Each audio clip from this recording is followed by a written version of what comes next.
Ladies and gentlemen, welcome to episode 147 of Petey's Awesome Guest Panel. And yeah, I can't believe I reached 147. I didn't think I was going to reach 14, let alone 147. But anyway, before I introduce tonight's iconic, legendary name, I would like to introduce tonight's roundhouse of powerhouse co-hosts for this evening. All Power Ranger enthusiasts. First off, the man who is the Ed McMahon to my Johnny Carson, Mr. Christopher Patty. Hey, yo. You got a patent that, Chris. Still got a patent. Did that office get back to you? I actually heard from another guy who's also working on getting his own patent, who said that he had to pay somewhere in the neighborhood of $325 to get his item patented. So yeah, I gotta be saving. As long as it's not a cease and desist. Introducing also tonight from Johnny Old England, Mr. Kwame Jacobs. Yo, what's up, guys? What's up, Kwame? Yeah, happy to be here. Always a pleasure having you. And Always. Yeah, and also joining us, making his debut, Mr. Alfie Ellis. Hey guys, thank you very much for having me, Peter, and I'm just so happy to be here on my debut, and hope we're gonna have a great show. We're definitely gonna have a great show, man. It's welcome to have on. You're gonna do great, man. Also joining us tonight, making his debut, longtime Power Ranger fan, and also from Morphin Time Fitness, Mr. Rob Dunnan. Hey guys, thanks for having me. It's a real pleasure. Looking forward to having a great night here. It's great to have you here, and I can't wait to see what you got to the table, my man. Introducing also tonight a man who is very good with Power Ranger props. He is Dan the Prop Man Romano. Hey Pete, thanks for having me. Glad to be here. James, nice to finally meet you, and just glad to be here. This is going to be fun. I'm having you, Dan. And of course, from the lounge from down under, Miss Jessie Devine. Hi. Thanks for having me. Yes, I will say one thing about you. I absolutely love your positive optimism. Oh, thank you. Sure. Introducing tonight's guest star for this evening. He is a Power Ranger legend. He is also one of my favorite Black Rangers. He is the star of both Power Rangers Dino Charge and Power Rangers Dino Supercharge.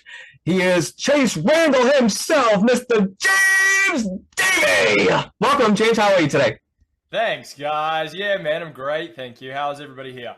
Fantastical. Doing good. Good. We're good. Doing amazing. Oh, I'm all right. Yeah. Rocking it. Doing Thank great. you so much for having me, guys. It's such a privilege and pleasure. It's going to be so much fun chatting with you all. Already has been, but we haven't recorded that part yet, so. That was a secret between us. I can't wait to see you at next year's Morphicon. Yeah, man. One of the first questions I have for you, and this could be a typical cliche question that I ask it to all my guest stars, and that is, how and when did you get your first big break and or start into acting? Take us there. Whew, okay. So crumbs. Probably 2006 or 7. I had sort of broke into TV. I'd done more musical theatre and acting and whatnot, but for theatre. And then about 2006, 2007, I had the privilege of being a part of a TV show called Legend of the Seeker. And I actually auditioned for it. Yeah. So I auditioned for it and didn't hear back for like a month or something. And I thought, obviously, I didn't get the role or whatever.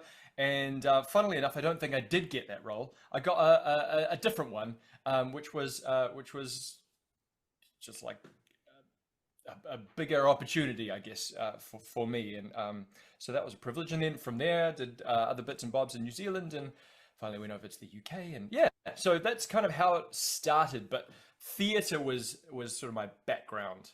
And then, yeah. But that's the short version. But do you prefer stage acting over like live action, or for instance like Power Rangers or like theater? Like which would you prefer?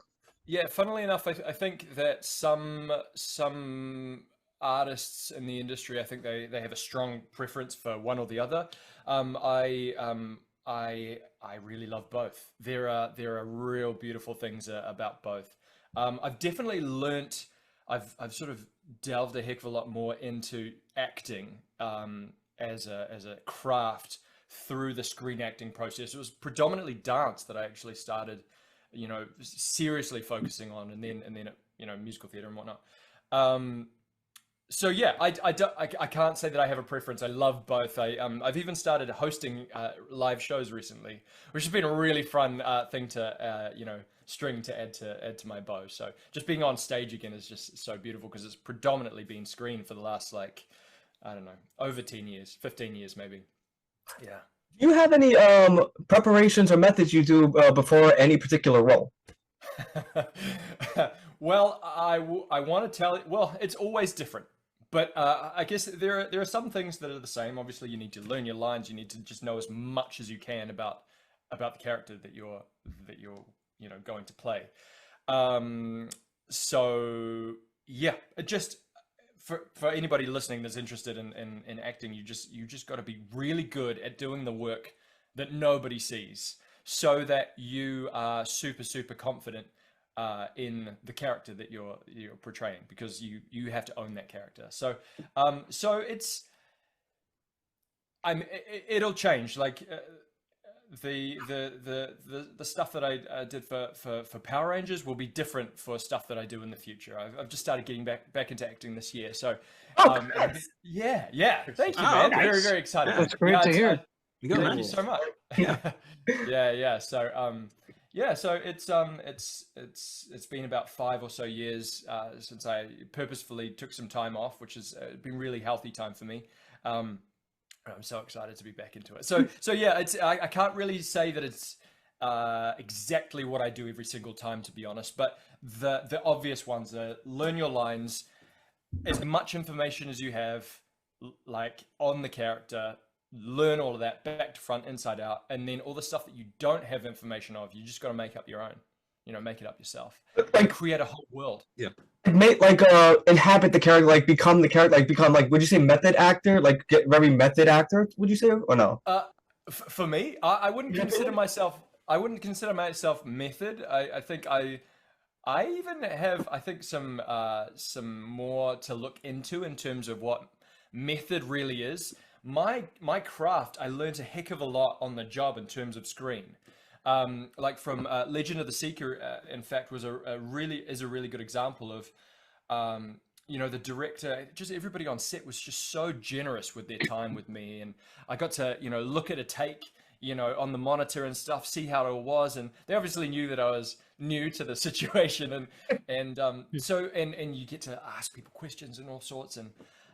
So yeah, my craft is something that I've been sort of cultivating through a lot of the opportunities that I've attained, as opposed to studying screen acting for years and years and years in a class environment.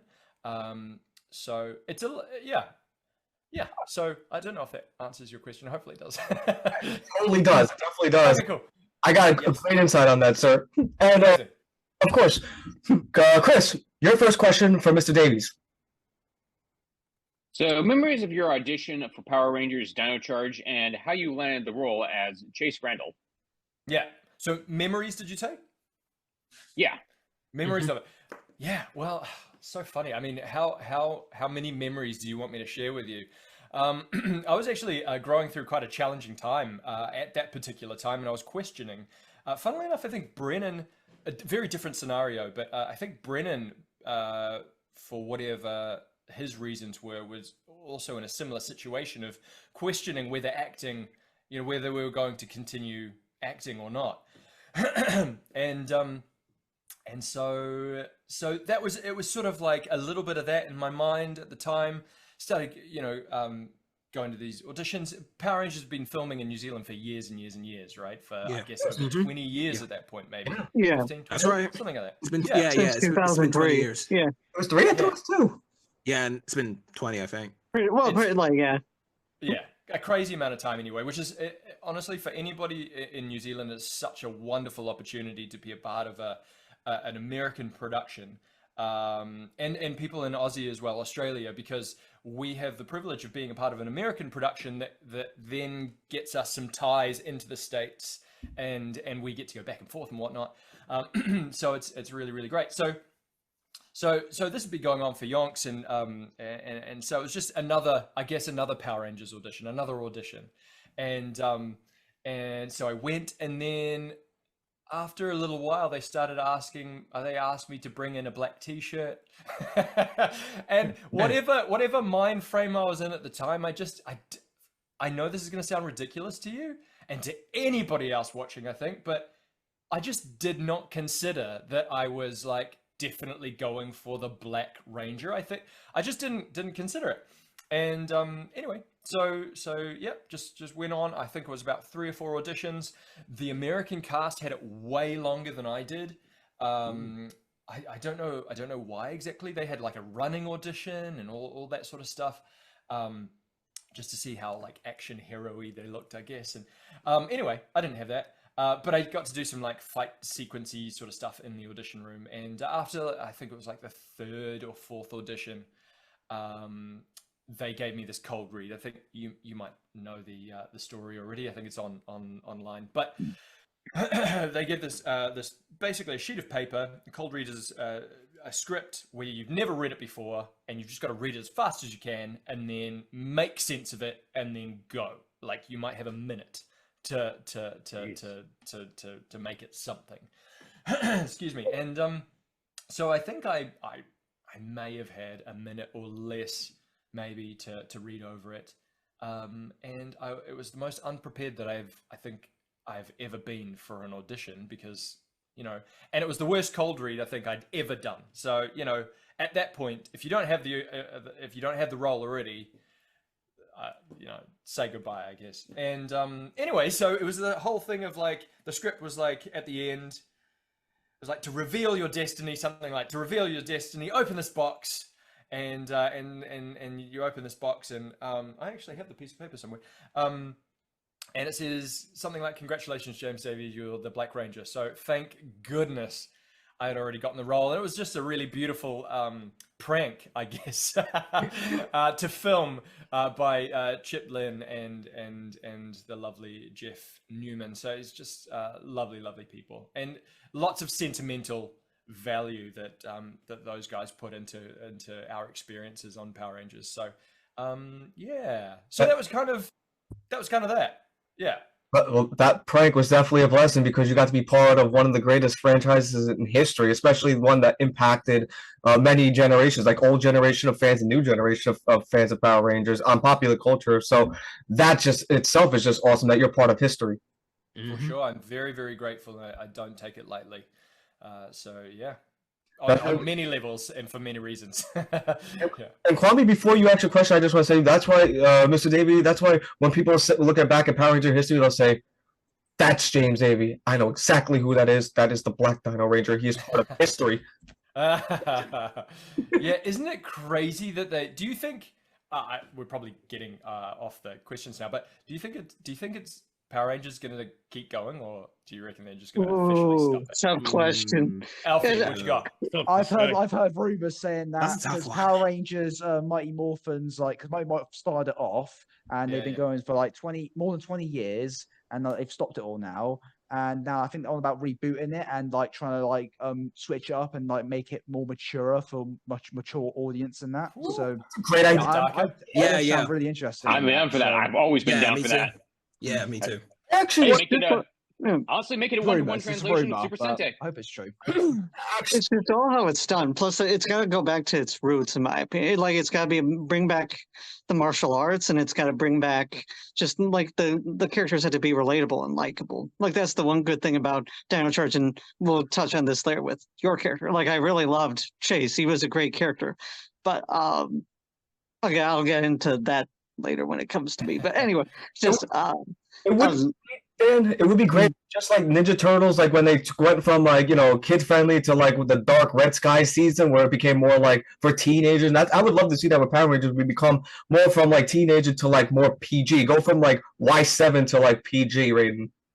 yeah. I say go PG-13 like Super Sentai. Like the issue is the thing with most seasons or the modern seasons nowadays is they talk, at least in my opinion, they talk down to the audience, and you don't want to talk down to your audience, especially when they want your money and stuff like that. So you got to treat them as I said, you got to go back to the roots and treat them, your audience, with respect and not like they're idiots. Like, just because they're kids doesn't mean they're morons, or just even like because you want to pass on to generations and stuff like that. That's what kept Power Rangers going for so long. Like, there's so many different seasons you can pass it down to each new generation. You can introduce them to a new show, a new season, and just that's you want your audience to keep coming back no matter what age. You just So got to let's make it face it. relatable. You just got to make it relatable. yeah. That's, Yeah, that's a fact.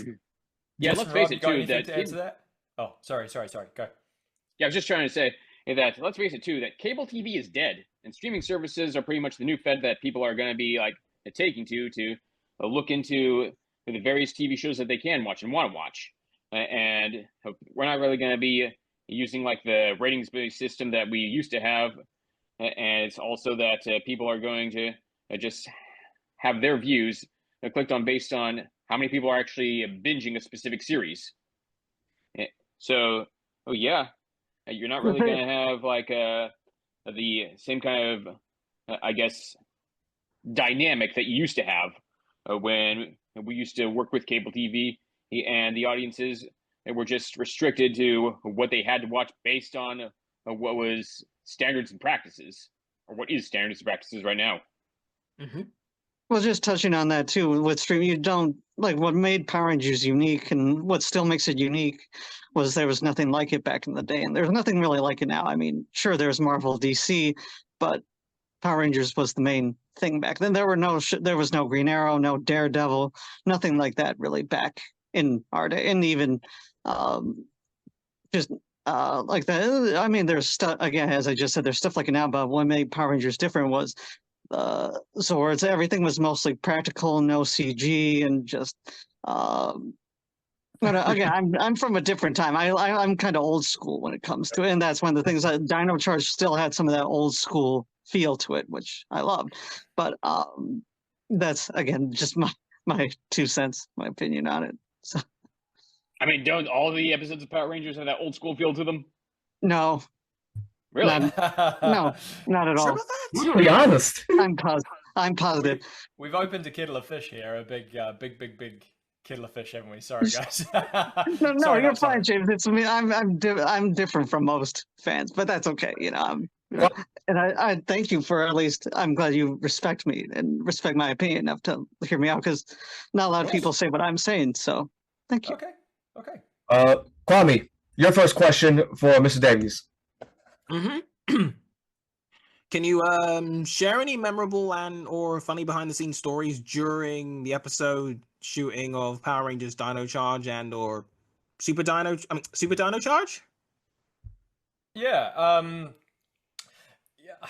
I mean, it was Goodness gravy. Well, there's one that I actually just watched that is because it's on the outtakes video, where we thought it would be funny to basically mess up the morphing sequence.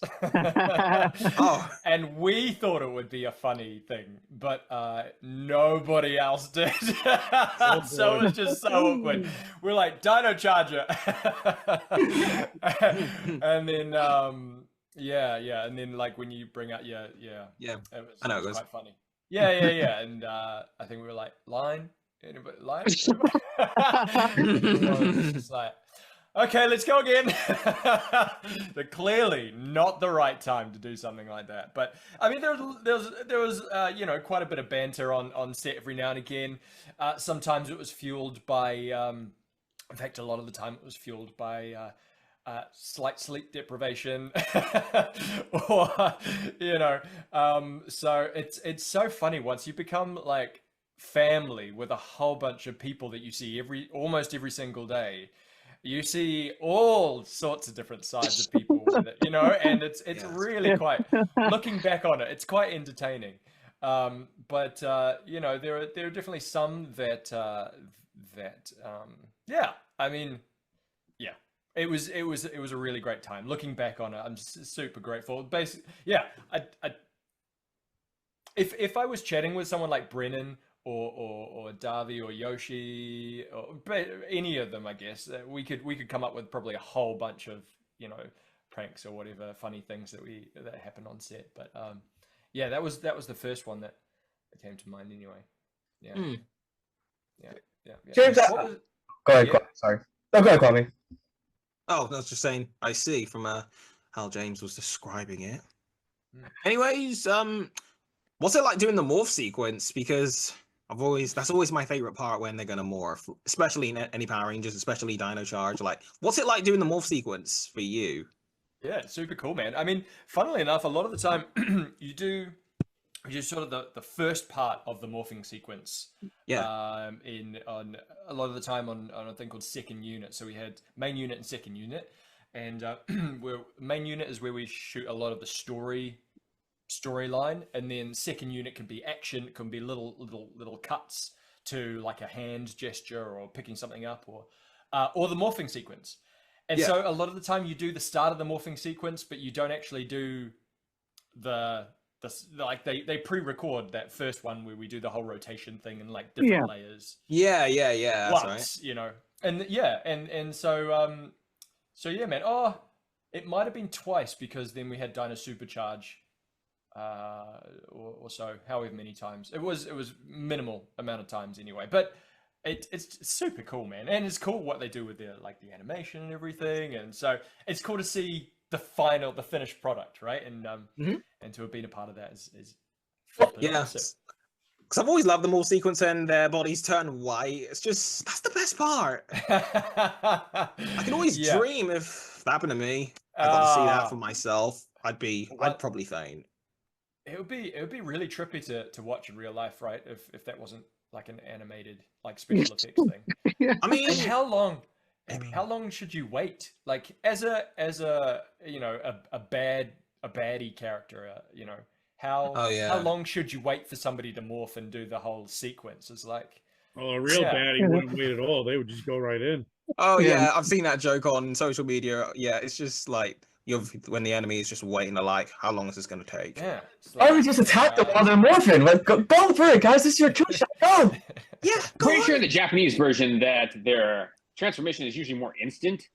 And so yeah, that's right. Yeah, it's like a little bit more believable instead. But Dino Charge had a lot of the instamorphs in it. I know. Like it was just occasionally they would show the morph sequence, but not often. It was usually just an instamorph. Yeah, it was rare. Sure.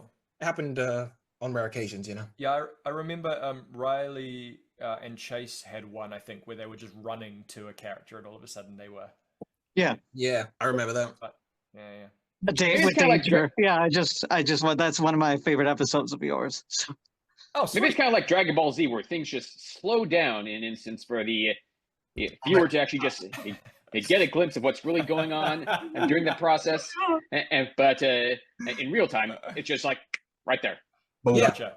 So what you see is done. I'm curious to James because I asked Michael Gower this, I asked Christopher Kamen Lee this, Justin Nimmo, of other former Power Ranger stars I had on the show this. So I'm curious to know how they did it with you guys on in your team though. Like for the fight sequences when you're fighting the foot soldiers of your respective franchises, how is that choreography? Is it like, okay, like I'm gonna hit you, like you do this and you block, duck, block, like how does the fight sequence go? Like choreography?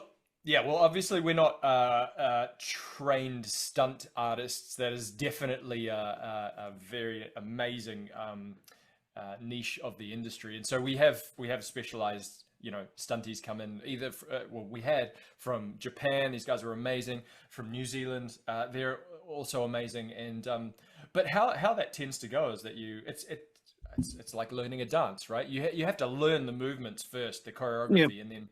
And then you practice it however many times, and then they say, "Cool, let's go for one." Let's shoot it. So yeah. You guys had an Alpha stunt team, right? I'm not sure. Alpha, so yeah, they're amazing. They're cool dudes. Yeah, very cool, and go ahead. People. Your feed was kind of. What'd you say? I'm sorry, Dave. What did you say, Mr. Davey?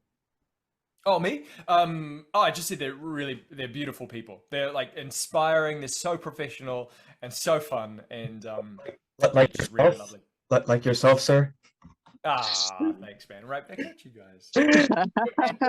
Dan, before I start blushing, your first. Looks like we lost somebody. No, we didn't. Bring him back in. He's coming back in. Okay. All right. Here's Rob. Here's Robbie. Oh, is he back? He's back. He's back. All right, Okay. cool. Oh, That's Charlie, cool. you're Got back the on. party already. And your camera. Look, Robbie, unmute your mic. Oh, there we go. Dan, your first question from Mr. Davies. Okay, my question is, how much of Chase did they let you create? Like, how much was the writers and how much was you? That's a good question, man. I think at the start it was like all of them, like Chip and his amazing team. But then as it went on, as we got to know our characters, weeks, months went by or whatever, we had the courage and the familiarity to chat with Chip and say, what do you think about this idea? Or, and sometimes they would put it in. Don't ask me for an example right now. I'm not 100% sure, but I do remember there were, ideas floating around, and and even on set, just the way that a character might say something might be quite different to how it's written, or just even a little bit different. But you've got to address that with the utmost respect, because the writers have spent a heck of a long time coming up with these plans, right? And so it's always done with, hopefully should always be done with respect and appreciation. But at the end of the day, hopefully you should know your character by that point better than anyone. Yeah. So it's definitely, it can definitely be a bit of a collaboration at times. But yeah, I mean, it's fun to go, well, does Chase have any family? Oh, all of a sudden he's got a sister, and okay, the family, the mum's in New Zealand, and all of that sort of stuff. And so you learn really fun things along the way, and yeah, you may have some ideas, and yeah, so yeah, there was definitely space for suggestions and things. And I think Chip even said, if you've got any ideas, come and just share them, because a lot of the time they were on base. It's a big lot. It's a big lot where like there are different film studios and places, and Yeah. and that's a lot of the time that was sort of the main area where the base was as well, the Dino Bike Cafe and all of that. So they weren't too far away that you could just pop over any time and say, hey guys, what do you think of this? So I have a question related to that too, Mr. Davies. Like I'm gonna put you in a scenario right now. Like if like say you were doing a scene with a fellow actor like thespian, and in this scene it requires you and this co-star to get into this heated argument, and this co-star comes up to you and say, Mr. Davies, and he goes up to you and says, Mr. Davies, and he says that because he has all the respect for you in the whole wide world. He goes, I have this idea where we can enhance this scene where you not only where you can land bash me so hard that you can make me cry in frustration, and that way we can not only sell us the story, but we can make it believable to the audience at home. If you were approached with this type of method, how would you react to that type of method, and what would you say to that said co-star? Okay, so just to clarify, he's saying he wants me, or she wants me. Lay into him so hard that you can make him cry on command. I see.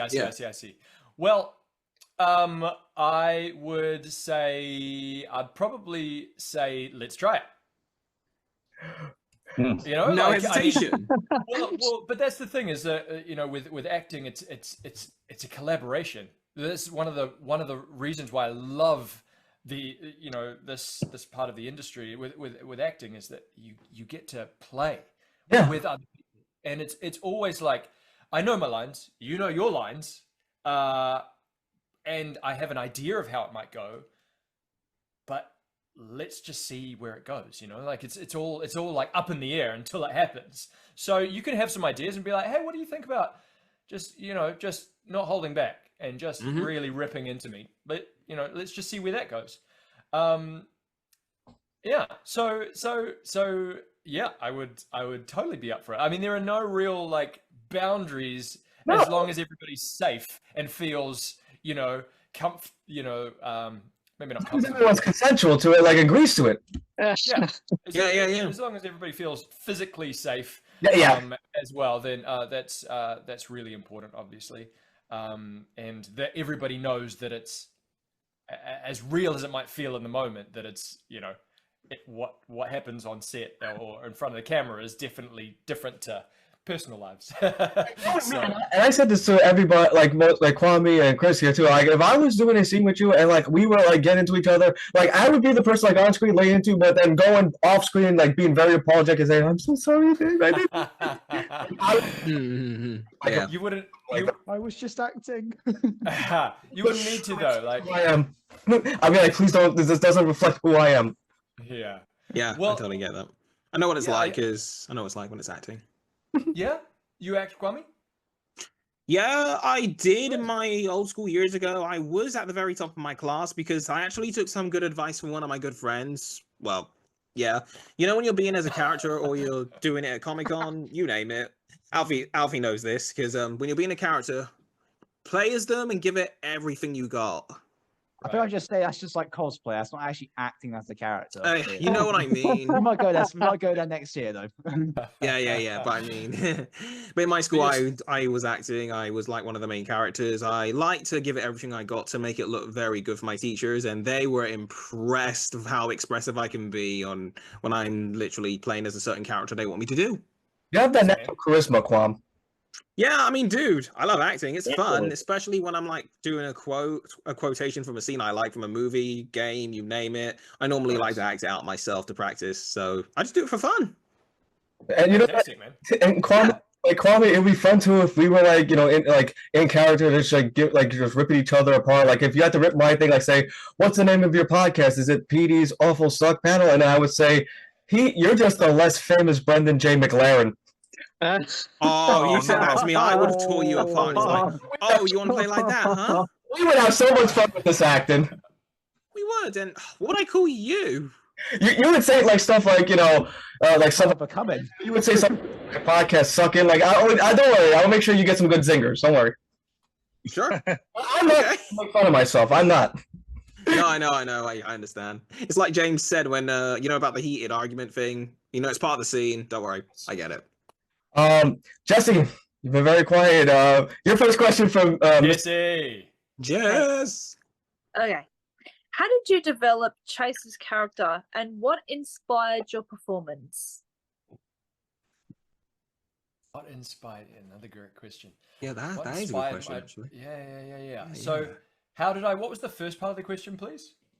How did you develop Chase's character and what inspired your performance? So we had at the start when it was just all up in the air and we had gotten the roles, we were like in the sort of prep phase. We were going to the filming location, but we hadn't started, like we hadn't fully gotten costumes and stuff all ready and all of that. It was very much up in the air. It felt quite insecure, which is, from what I know from what I've heard of other artists, it's just a standard, it's just a normal part of the process, is feeling like, who is this person? And what am I going to do? How am I going to do this? You know? And so, yeah, I mean, we had some, we had an acting coach come in and do some, you know, workshopping ideas. And I think some of that was potentially to do with, you know, building rapport with each other, you know, the other people who played the other core cast, because we hadn't had a huge amount of time together, I think, at that point. And so it was all like massaging into, you know, being up close and personal with each other and just getting used to that and playing with ideas. So it was a lot of play, and I think uncomfortable play for me at the time, and insecure play at the time, which is so fine. And then we started having a look at costumes, and then I was like, oh, you know, like when you start Chase, which I would have loved, and but it didn't happen because it was too it needed to be more Nickelodeon. But Chase was potentially going to have like an ear piercing and like a bit more like gritty, you know. So if they ever brought Chase back for, you know, the potential of doing some more of like a gritty Power Rangers, with Edge, right? That'd be freaking cool, man. Yeah, a little bit more edgy and stuff. So I was like, oh yeah. I'm get like it really helps. Like costume really helps. And yeah, so I think that's when I started. But I think it wasn't until like after we started filming that I really started to get us the swing of the character and the relationships between the characters and stuff. And so yeah, it was an ongoing process. It wasn't like this is what I did, apart from obviously learning lines, and you had like a whole like screed of however many episodes in one booklet that we just had to like, look through and whatnot. And we could look at other past seasons, past episodes and things. But apart from that, it was like very much like, let's just freaking give it a go and see how it goes. It's always best to experiment with it first, and then you can see what you can do to improve it. Yeah. Robbie, before you ask your next question, I just have a quick question for James, though. Like, I have to ask this question, too, and this is, like, we like to have fun on the show, and this is one of our fun questions, and we ask this to everybody here, too. Whenever I'm not, like on a huge military-like diet, there's times I would fast literally until dinner time. I am an absolute foodie. And where I'm getting with this, sir, is, like, I was just curious to know, like, you've been on Power Rangers, which I know is a huge production company, so I was just curious to know what the catering scene was like on Power Rangers Dino Charge, and your favorite meal in catering. Oh my goodness. Are you serious? Good question. He's a foodie. I mean, I love food, man. Like, I'm a big foodie as well. But oh crumbs, I mean, you're asking something about like 10 years ago, man. I don't know. I mean, the food in general. What's that? Sorry. It could be anything: a pizza, a bagel, a donut. Could be a Dino burger. There we go. Oh yeah. Oh yeah, that's right. Yeah, they had Dino burgers. That's right. Dino burgers. Yeah. Where'd it go, Alfie? Good. Yeah, true. Are you talking about food that we made for the series, or food that we actually ate? Both. It can be both. Yeah. What about both? Screen. Yeah. Well, I think in terms the better. I think what was being made. I think it was some kind of cake. It could have even been the like a pavlova mixture. I know which episode you're talking about. The really messy scene where yeah. So, in one of the episodes as well, Chase actually like made a cake as well, like a New Zealand cake as well, wasn't he, for a critic, right? That was one of the episodes, wasn't it? Yeah. Jess, you and I might have you might have a bone to pick with me with this, because I think it's like a back and forth thing of like Kiwis say no, pavlova is something that we invented, and then from Aussie it's like no, it's definitely an Australian thing, and I actually don't know what the answer is to that. But anyway, pavlova was a thing in the season. That was really fun. The mixture, not to eat but to play with, was really fun. Where like Davies, I think, smushed it on my face or something, and I was actually talking with somebody about that recently, and they said, when they watched the episode, they actually thought that I really got a little bit like frustrated in the thing, like it was genuine. It's funny because when you act, like real feelings can come up, right? Like even though it's an imaginary circumstance. Mm-hmm. So when I like when I throw my hat, which is like I think covered in like cake dough batter or whatever, at Brennan's character, there was some real feelings there. I love the guy to bits, but it was just really funny how some of that was just sort of made up on the spot. So oh wait, hang on, where'd Pete go? I'm right here. He's right there, dude. Oh yeah, he's right there. Oh yeah, sorry, for every reason your screen disappeared on me. No, now I see it. Okay, Robbie, I apologize. Your question for Mr. Davey. All right. Robbie. James, can you describe the filming process of shooting an episode of Power Rangers? Whew. That's a biggie. Yeah, I can give it a go. So I think we filmed, what is it, like 2 episodes in however many days. Brennan will know this because he's probably said it a heck of a lot in interviews already. But it was quite a short amount of time. Like maybe 10 days that we filmed, or 7 days, something like that, where we filmed 2 episodes in that time. And so prior to those episodes, we would have a table read where all of the cast, the people who were playing those characters, if they could be there, we would literally sit around a table with the director, maybe the costume department as well, and different people and script writers, and we would all just have a play. And you got to be, yeah. So there's that, and then we would maybe do costume fittings at some point as well, I think, if we needed to, and then we'd just get straight into filming, and it's like 6 days a week sometimes, of like 10, 12, maybe longer hours a day. So wow. you kind of you're resting when you can, which sometimes I find challenging to do, but it's just so necessary. So yeah, sometimes you're resting.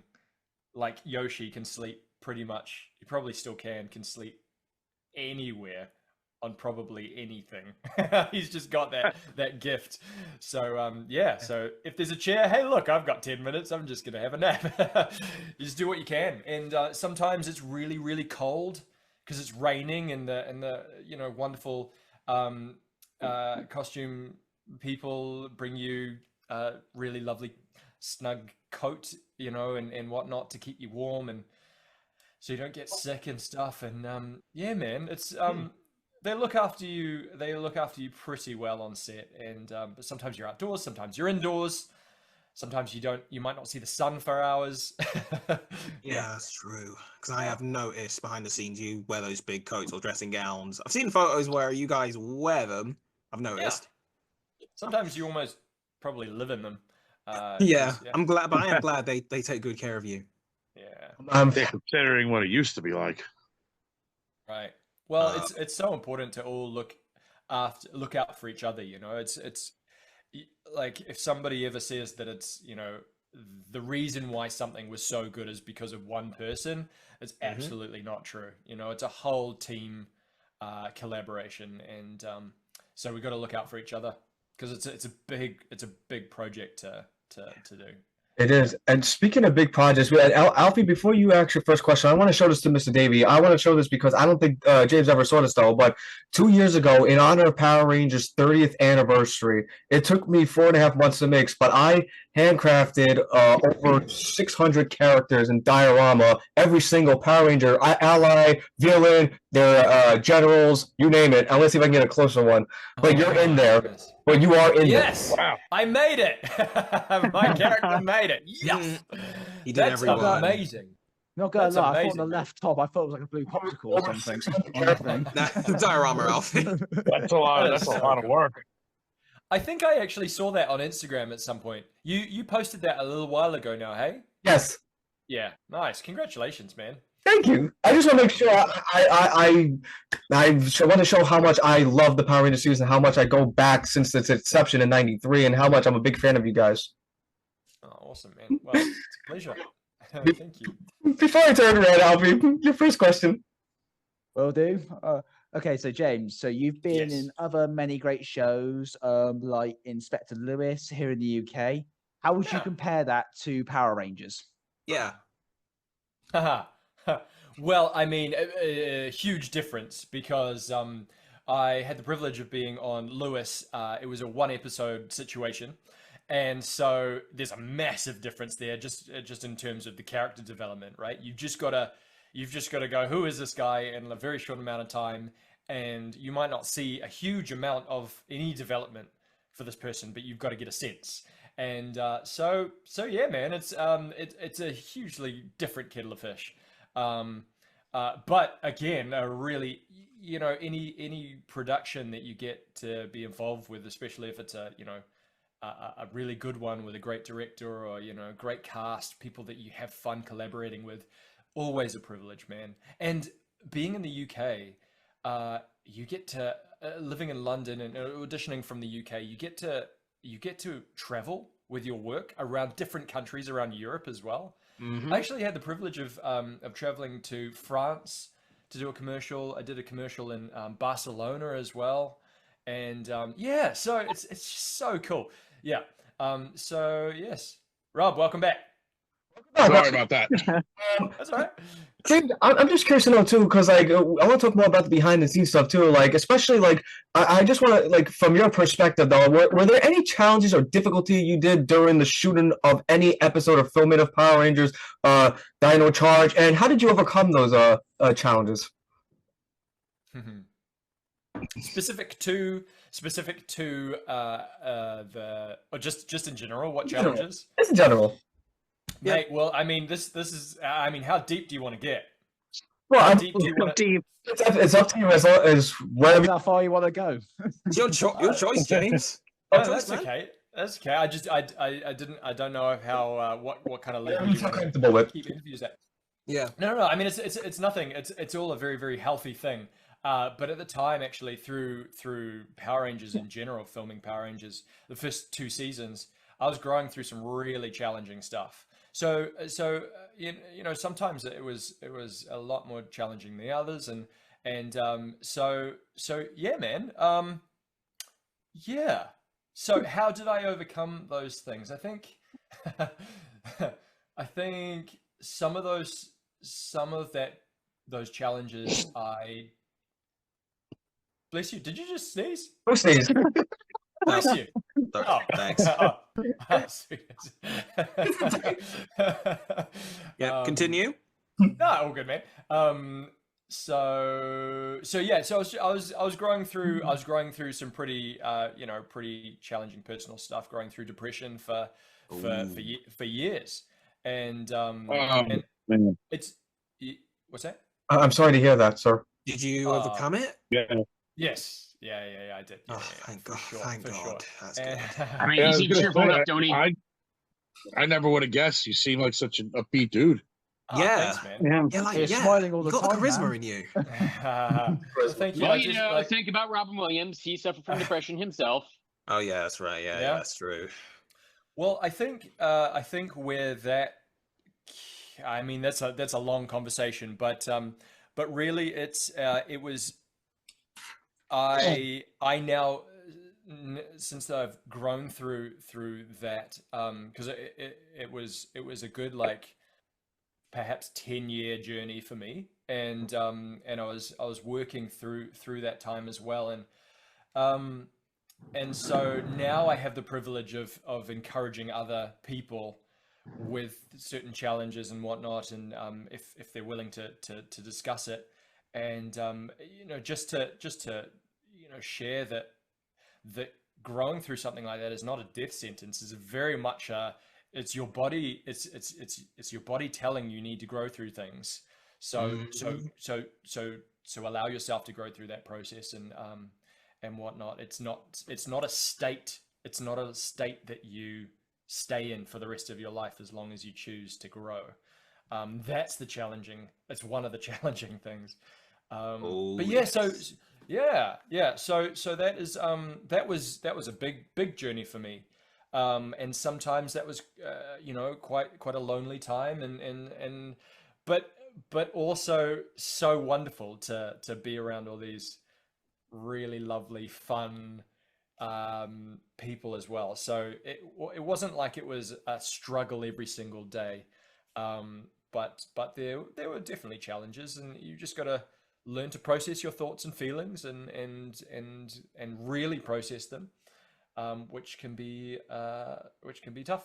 So yeah, man. But If I may touch on that really quick, one thing I love, this is one for me, for why I keep, like, people don't get it a lot of times, why, like, people like us like Power Rangers, but for me, like, for what you're saying, like, it's an escape through all that. Like, I'm sure acting and doing all that was an escape for you to not focus on whatever you were going through. Because for me, I escaped through the show and your characters to not think about, like, because I deal with it too all the time.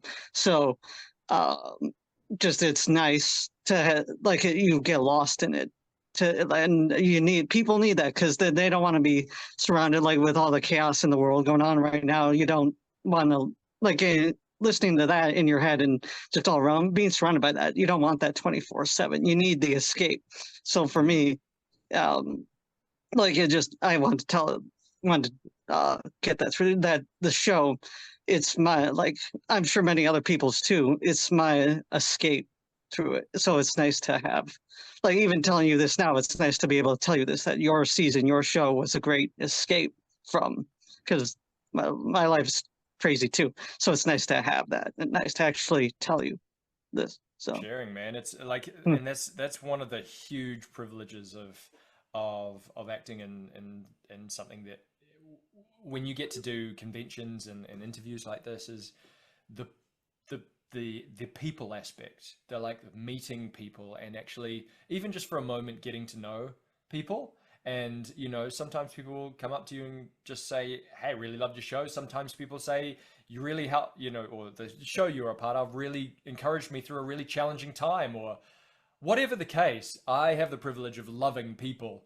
And so so you know, chatting with you guys is a really fun, really wonderful privilege and opportunity for me through the through the industry.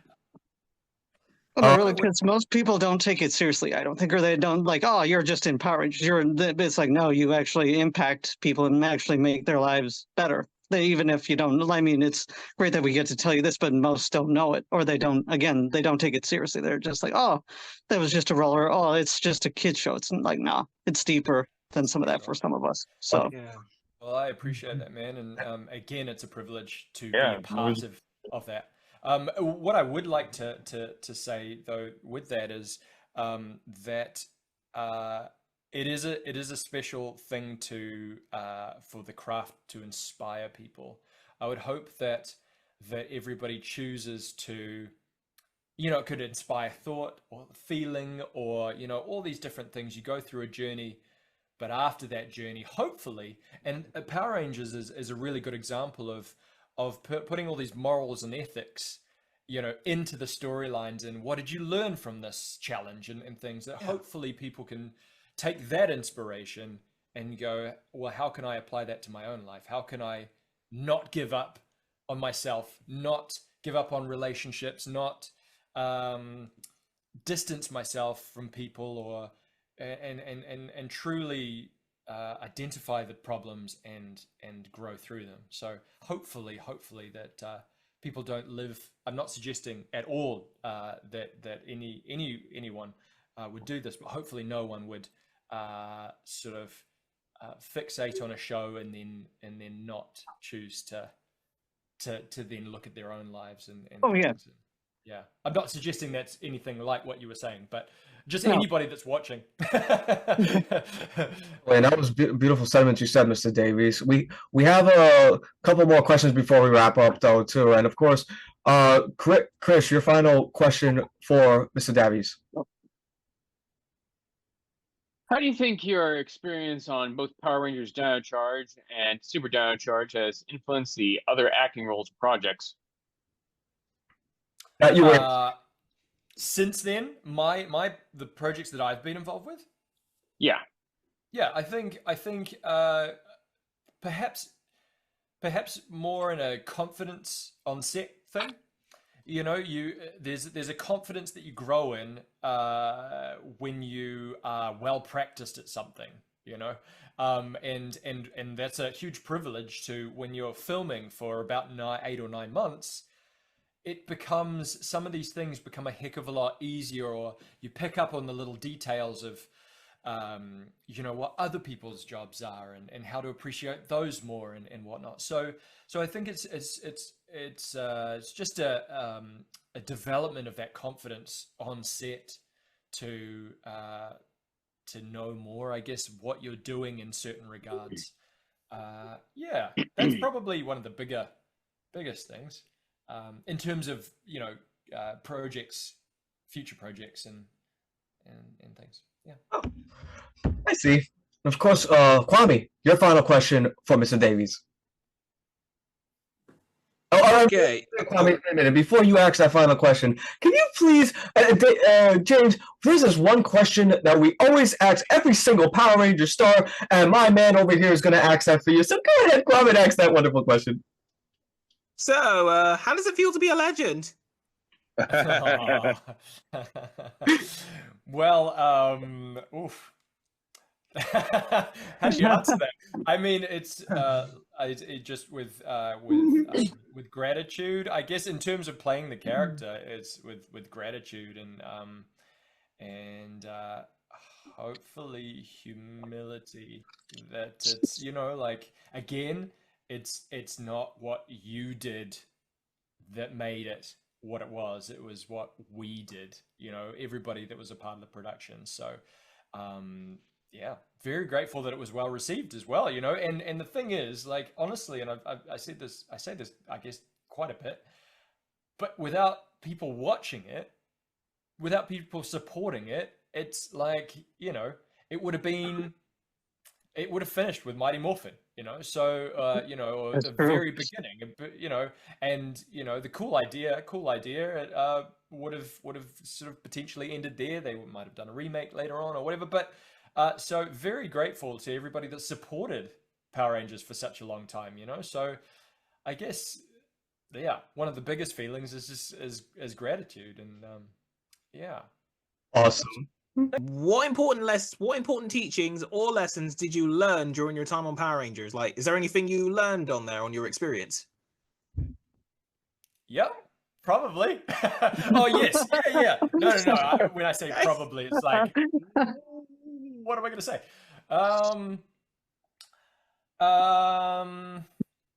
You act like you should have studied for this, but no, you just haven't studied at all. Yeah. So I would. The test. Yeah. What did I learn? So I mean, one of the things is just take time to rest, take time for yourself when you're not filming, because when you're filming lots and lots and lots, it's really important. I'm still growing through this whole thing of like, if I go to sleep, I feel almost like I'm missing out on something. I'm the same way. I know that. Yeah, we all feeling, go through that. dude. Yeah, we all I know go through how that that. feels. Isn't it ridiculous? Because I mean, it's so good for you, and when you do have an amazing sleep, you're just like, I feel superhuman, right? Like $1 million Yeah. bucks. Exactly. Fight the world. Yeah. Pretty much, yeah. You're gonna Right, take on so- the world. Yeah. So I would say one of the biggest takeaways from biggest lessons from that is do more to rest and to look after your well-being is super important, because everybody's busy doing their own jobs, right? And also I would say take time. I really enjoy meeting people, getting to know people, but like take time really getting to know people that you're working with for 8 or 9 months. Sometimes you feel so tired to have a conversation or to learn somebody's name or whatever. Like really learn it, not just like in passing. So that's what I'd say, just on a personal level, just work on that stuff, I think is helpful. Yeah. Love it. Yeah, that's true. Those I was words, just- that's a fact anyway. Because I mean, I don't know if it's relevant, but Maybe it is. Say it. all right. Okay. It was from. It was when I was doing my temporary job at the hospital. I done my 5-week trial. I think. I don't know if trial's the right word, because I was mostly covering for one of my mentors. Well, he's back now, and today, well, hours ago, I pretty much got offered. If he does retire, the job might be permanent for me, because I am taking it, because that was my plan of action anyway. It was my plan of action after all anyway, but I gotta wait until they let me know for the contract. So I got quite a bit of time to relax myself and wait, and because there was a job at the hospital that they did offer to me, but it was a longer time shift and I couldn't handle it. I had to let my folks know. But it's like you said, James, your mental health comes first, because I was mostly thinking of that first. Because if I had to do 8 hours, like 5 days a week, my body would be offline. And as for Okay, Alfie, yeah. he knows that pain too, don't you, bro? We'll have our limits in it, and you'll have a limit in today. Yeah, damn straight. On my job that I did, I worked like 3 hours a day, basically 15 hours. You know, I did part-time. Oh yeah, yeah. It's amazing. It's amazing. Here in the how... U.S., 8 hours a day, 8 hours a day for 5 days a week. That's considered full time. True. Yeah, sure. It is. True. I think it's amazing how it might be dependent on what you're doing as well. Like if you're doing something for 8 hours that you really, I mean, not suggesting that you don't want to do it, but No. it could just be dependent on the type of thing that you're doing for that amount of time, right? Yeah. But it is amazing how you can really challenge yourself and stretch yourself, and then that challenging thing that you found tough, that late in the past, you now find easier, and you know what I mean. So, but that's really exciting, right? Of your of the potential opportunity there to get that position. Sounds cool. Oh yeah, don't worry, I'm not denying it. I'm just awaiting word for them to get the contract ready because I said I'm taking it. Just they got my number. I'm just gonna await word from them, so they'll let me know. Because basically, Gotcha. at the hospital, I know a lot of people that I've worked with. I have a lot of friends there. Everyone knows me. They all get along with me very well, you know. I normally ask this on our show. I normally ask this, but I don't know if it's the right one. Is there any questions you want to ask us? Yeah, I wanna ask Jess how the weather is in Aussie at the moment. So hot, and I can't So- stand it. Isn't it always hot? Get that green Where screen about- up. Show us the weather forecast. Nah. Whereabouts? Some of that, bring some of that hot weather over to the States. It's cold over here. Yeah, What it's, part of, I'm in I Chicago. It's wish freezing there. over here. I'm in New York and it's freezing. It's freezing in New York. I'm in I wish I Oregon. was It's there. freezing, but it's dry, and I don't have to worry about any snow. It's yeah, just what the wet. heck was Just wet. right? Yeah. What the heck was up with Florida getting snow recently, right? The Yeah. Panhandle got Really? snow, Right. but Yeah. at the lower end, like Miami area, they were still okay. Oh, okay. Uh, I have some conspiracies on that, but that's totally different. I was just saying, don't get confused with Blizzard Beach Park and that. Just what part of Aussie, if you don't mind me asking, what part of Aussie are you in? I'm in New South Wales. New South Wales. Okay. So it's quite humid there, is it? Yeah, Brutal. makes me That's brutal. That's why I want to spend the rest of my life in America while I come back to Aussie when it's cold, and when yeah. when winter ends, I have to come back to America, Do which it. I'm planning to do. Nice. the weather gets better. Very good. Hope the Mhm. weather gets better. Yeah. Rob, your final question for Mr. Davies.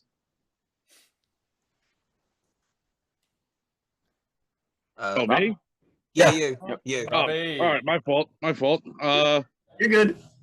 So, James, any advice you could give to our viewers watching? What kind of Any type advice of do you advice want? at all? Anything at all? Life advice, acting advice, You give Mr. Davies. words of wisdom from the man of the How hour. long you got? How long have you got? No. So, oh man, that is like, what do I even suggest? I think just going back to holistic well-being is super, super important. That does not mean that you're a fragile, we are, I believe that we're made to be resilient and to not be fragile, beings that will break any moment. And so, don't be shy. Don't shy away from a challenge. Like you learn the tools so that you can then find the challenging things fun, because the challenges don't end.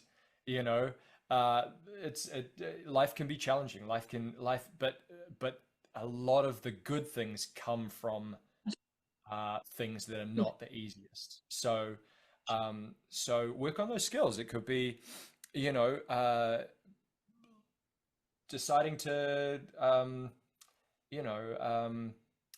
process your thoughts and feelings, and then learning to figure out what you do next. It could be journaling, like writing down how you feel that morning just before you do anything else, or just processing your thoughts and feelings through writing it down, or talking with a friend, all sorts of things. So I really hope that anybody that watches this amazing channel and sees this episode that you will know that the good stuff, the rewards are great when you work on those challenging things. So do it and know Well that said. Yes. that you have lots of people that believe in you, even if you haven't met them. You know, there are people in perhaps similar situations, or growing through their own things. You're not alone, and that you'll glean so much wisdom and so many wonderful things that you can then share with the world through your experiences. So have fun and don't be so hard on yourself. You know, be patient with yourself, be kind to yourself, and if you make a mistake, learn from Oh, it. I did. Don't I beat did yourself up. last week. Is that- Oh, I did. I did last week when I wasn't reminded the day before the Richard Cancino interview and turned up late. You Good know thing you what? came just in time before we nearly wrapped up. Yeah. I was gonna make sure you got to the interview. I made sure you stayed for the last 20 minutes of that interview. That's Mhm. lovely. Yeah. Missed that. What was going on then? Was your phone off or something? Did you just leave it at home to have it charged, or what? Yeah, I Yeah. was at home and just woke up. Well, Jess, I gotta ask you too, Jess. Do you have a final question for Mr. Davies? Oh, could you share fun stories of fan interactions you've had at any Power Ranger conventions? I mean, it's predominantly fun, really. Like, and it's fun because one of the reasons why it's fun is because there's obviously everybody has their own personalities and ways of expressing their thoughts and feelings and stuff, and so yeah, it's almost always fun. I'm not sure if I can. Oh, I won't name names, but there was a guy that I met, and a group of him and some friends, where it wasn't anything specific that I want to share, but it was just they were just so fun to chat with, and when you realize that just because I've been in something that you might have watched, somebody might have watched, I'm a human being as well, just like you. You know, I get to. It's like if everybody watched, somebody do your work and what you guys specifically do, and then became huge fans of that. So, but we're all human beings at the end of the day. So when we get to really just relate as people and have fun, and that's what I love, and so it's one of the things that I love, and so that was sort of what happened. This particular instance when I was in when we were at oh my goodness, Morphicon in 2024. So it was a big convention. Oh yeah. Well, and let me say this, Rob, you can speak from experience because you were there last year too. James, you were there. This was my first Morphicon last year. I just want to say Morphicon it felt like Woodstock. Nothing but love, peace, Power Rangers, and villains. It was so cool. Yeah, it was my first one. It was my first time in California. It was a lot of firsts. It was a wild and fun weekend. Very cool. Was Well, please, next time if you ever want to, I'm stopping by your booth next year. please come and say hi. I'd love to meet you guys in person, and I'm hoping we've got lots of conventions in the pipeline that Ranger Stop. I'm going to. So Ranger Stop. hopefully I'll even be heading over to the UK and maybe possibly France or maybe Austria as well. And yeah, That'd be so cool. Yeah. So if any of you guys have any suggestions of conventions, not in the States, because we've got actually even in the States, let me know, because I can just tell my amazing convention agents and we can definitely Ranger Stop and New York Comic You'll think the Con. same thing, Alfie. Let's do PalCon 2 in Brooklyn. Ranger Station in Philadelphia was a good one. Feel free to Steam message Comic me on Con in Instagram if you Swindon, like. basically Stars of If Time. you like trains, that's where you got to go. Yeah, just message me on Instagram if you James. don't mind. James, I don't like. At the risk of boosting you at legendary status that you already are, though, I have a question that's going to boost you to that, like to solidify you even further. I'm just going to ask you, what do you think of the impact, Mr. Davies, that the Power Ranger franchise has done on popular culture by both old fans and new generation of fans 32 years after its initial release? Oh yeah, it's been 32 years. The Oh, impact. just 30 years. It has on both the old and new generation of fans. Oh, okay. Yeah. What's the what the impact? What do I think of the impact? What do you think about the impact that it has and the influence Power Ranger has had on both the younger fans and the older fans, like us and the newer generation? I mean, it seems like it's a pretty huge impact on a lot of really wonderful people. So yeah, I just really hope that it's encouraged and inspired throughout that time. You know, predominantly hopefully that's what it's done. Yeah, funnily enough, we had it banned in New Zealand for a wee while because for like I think around when I was a kid or a young teenager, because of the whole fighting and stuff, and it wasn't. I know, and then you see some things that are that are on television these days, right? But it's back.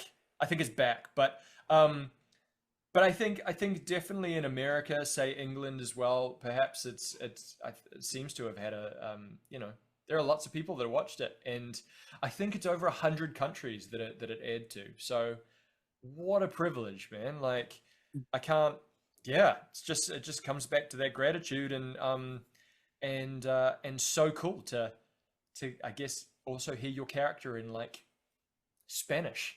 Somebody else like dubbing your character and whatnot. So yeah, but it seems like it's made a huge impact. I don't know if that sort of answers your question. Oh, it definitely does, sir. It definitely does. Like you could add to your skills in that and like say I know that language and you just show them like the show in that and like in Spanish. Yeah, that's me. But I just got a notification on my Zoom that we have 10 more minutes. Yes. Oh, we got 10 minutes. Okay, you know. I got like 3 things, but I'll make them extremely quick. Okay. The first one is I wanted to make sure this was on the video. My girlfriend Gia loves Power Rangers. She loves your character, James. You're her top favorite Black Ranger of all time. She's a big fan of you. Thanks, Gia. Yeah, I told her she wanted to say hi to you, and I wanted to pass the message down. Amazing. Thank you so much. I got one quick thing, if that's okay. Go ahead. It wasn't done yet. Sorry. James and everybody else, just if you can, check out Morphin Time Fitness on Facebook. We got a group on there run by my friend Kevin. I'm an admin for it, so we all kind of run it. And then he's also on Instagram. That's more of like his personal page, but the actual Morphin Time Fitness is on Facebook. So if anybody's on Facebook, just type it in, you'll find it. Cool. Have you told Brennan Mahir about that?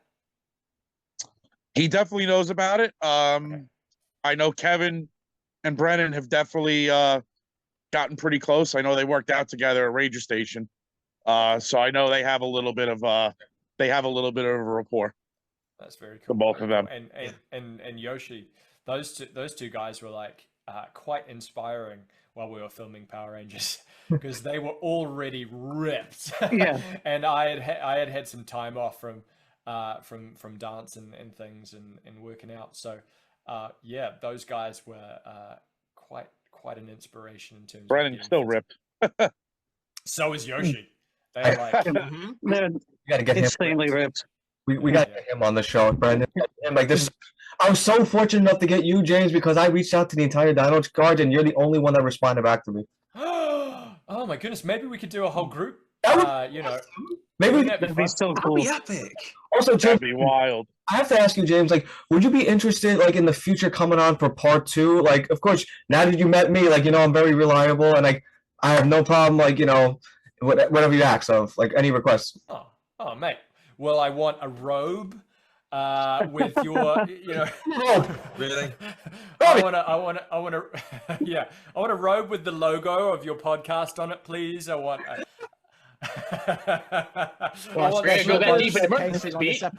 We definitely would love to have you sharing that. So, Okay. your final question. What? Sorry, me. Yeah. So James, recently founded your own company called Healthy Artists, and like based like your passion for making sure everyone gets their like word and like their mental well-being and that. What inspired you to create that company? Yeah, well, funnily enough, it was during lockdowns and stuff, during obviously a global challenging time. And somebody just suggested that I start coaching and coaching online and offering that. And so I did. And then, so that was acting, coaching online, acting. And then very quite quickly, actually, it became acting coaching, but with like a, I don't know, like a with a focus on holistic well-being anyway, which is 100%. I mean, from the information that I shared with you today, it was a natural thing to bring in, or like it was an obvious thing to bring into something that I feel very strongly about. That as artists, as human beings, it's super important to be healthy on a holistic sense.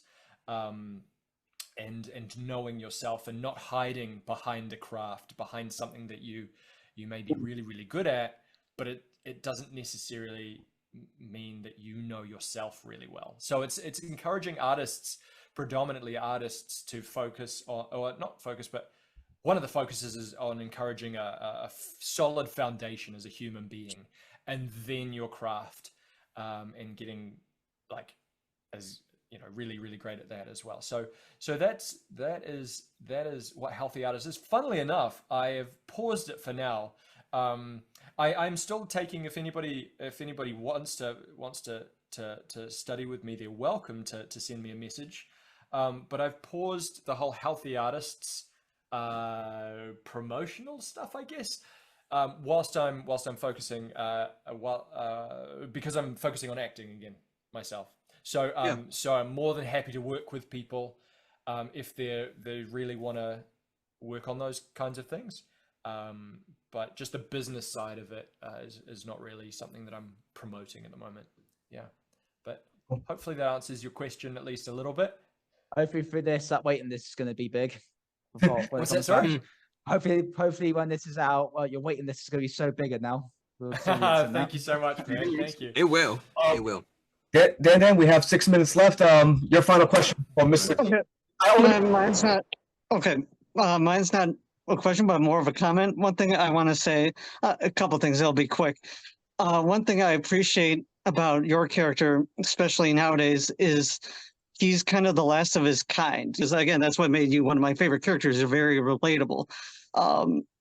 And I just think, again, you're the last of a dying breed. And I think it was nice to see that in the show. And really quick, if you want to find my stuff, I'm on YouTube at Romano Productions. I'm working on a series of fan films. And on Instagram, I'm Dan.Romano25. So we'll probably talk after this, but you can find me on there. But and thank you. Also, thank you so much for coming to this, James. I really appreciate you coming here. It's an honor to have you here. So, and talk to you about this stuff. So thank you. Anytime. Yeah, appreciate you a lot, James, really. With that being said, everyone, I'm going to go on to my final question too. And before I get to that, James, I just want to let you know that I have a surprise for you. And everybody knows that aside from doing this podcast, I also do Power Ranger compilation videos. And I am in the process of actually making the ultimate best of James Davies, i.e. Chase Randall. It's like right here, I have here videos I made of like every Ranger unmorphed, like every villain, every single scene they've done in every single episode. And I'm going to add you to that too. So it's going to be the ultimate best of James Davies / Chase Randall, which will be 2 or 3 hours long, consistent of all the scenes you ever did in Beast Morpher and, of course, Dino Charge. Wow. Well, you just gave me an idea. And I'm happy, and this is my gift. This is my special present to you, Mr. Davies, as my appreciation for you doing the show. And with that being said, here's the final question I have for you before I go to my final comment. And call me, we might not have time for this because we're very short on time. Part 2. All right. Yeah, so part 2. Yeah, we're definitely got part 2. So my final question for you, Mr. Davies, is what's next for you? And this is a part, sir, where you can talk about anything you want. I am passing the proverbial microphone on to you. The floor is yours, Mr. Davies. Thank you. I'll just grab that through the link. Yeah, thank you. Oh, crumbs. I mean, it's amazing in terms of the arts. Things are I'm getting back into it. Things are sort of up in the air, you know. It's a very exciting time, a very exciting sort of position to be in. I'm going to be doing a heck of a lot of traveling this year, so it's a lot of personal stuff mixed in with a lot of professional things that will lead on to some really exciting stuff. So I can't tell you like specifics right now. Even if I had landed a role, even if I had already landed a role and I was about to start filming, a lot of the time, as I'm sure you already know, we can't talk about it. So not yet, anyway. So I will. Yeah, so I will look forward to hopefully sharing. I will share, more stuff with you in the future. If we do a part 2, I'd love to do that. That was my next question too. Like, would you be interested in returning in the future? It's like sometime, even this year, or even next year, we would love to have you on again. You're a wonderful man, sir. Yeah, you're so much fun to talk to, and also all those words and those advice you gave. You're a genius, and you gave me an idea. You can see how this whole mood and this whole thing just got lifted because of your presence, Mr. Davies. No, yeah. It's just everybody vibing off each other, right, and having a good time, and so it's so nice to chat in a group, and even in one-on-one. You guys are obviously doing a great job with all these interview things. So thank you so much for being such a wonderful experience. Absolutely. Last thing before we conclude, though, I just want to say, sir, and this is my final comment towards you. And Chris and I kind of debate on this, though. He thinks I sound like a broken record, and granted, I do. He's part right on that one. I'm not going to fault him on that. He's actually part right about that. But I like to think of it as a catchphrase. And what I'm saying here to you, Mr. Davies, is that you have I know it's unfortunate you don't have the incredible powers of Dino Charge Ranger, but you have this incredible gift, sir. Where you have this incredible gift where you could take a 30-something-year-old fan like moi and bring him way down here and make him feel like a little kid watching Power Rangers. You have that kind of gift. That's beautiful. Thanks, man. Well, again, such a privilege to be a part of that. Like, I can't take full credit, but it's so lovely. So thanks, man. Everybody, I think we should give him before we bring him on for part 2 in the future. I think we should give Mr. Davey one last hurrah before we end this interview. And by the way, Mr. Davey, I'm going to send this to you in this interview pronto as soon as it's done. I'm very quick with my editing. Everybody knows how fast I'm with this thing. I get this. Yeah, he's very fast. Literally, this will be up either tonight or tomorrow. I promise you that. What the heck? That is super quick. Immediately, as soon as don't mess around. Go to work. Also, I'm definitely making you as a Sonic character, James. I'm gonna have to make you. I'm gonna definitely use your Zord. You know, the Parasaurus. Yeah. I'm definitely gonna make sure you're a Parasaurus in your Sonic form, and that's what I was trying to say. Anyway. Maybe we should call him One Shot Hedgehog. Get in. Shut up! I'm gonna make sure James looks awesome in his Sonic form because I'm doing a whole multiverse thing of Power Rangers, like in different dimensions. Anyway. Oh wow! Everybody join in one last time for James. Thank you. Thank you, James. Thank you, James. Thank you, James. Thank you, James. You guys. Thank you, James. No, it's such a pleasure. And you have a wonderful night, sir. I am going to send this to you immediately when this is done, and I cannot wait to have you on in the future. And not only that, but I cannot wait to meet you in person this time at Morphicon next year. And I'm hoping I'll be there too next year. That's a promise, and I'm hoping I can see you. Awesome. I'm hoping I'll be there too. Yay! I'd love to meet you all. And, I might even be going to Sydney this year, Jess, as well. If you're in Sydney sometime. Can't afford it. Yeah, fair. All good. Well, I'll look forward to hopefully chatting with you guys sometime in the near future again. We'll meet again. You guys all stay very well. Look after yourselves. God bless and lots of love to you all. Thanks so much, guys. You too, James. Anytime, man. Okay. See you.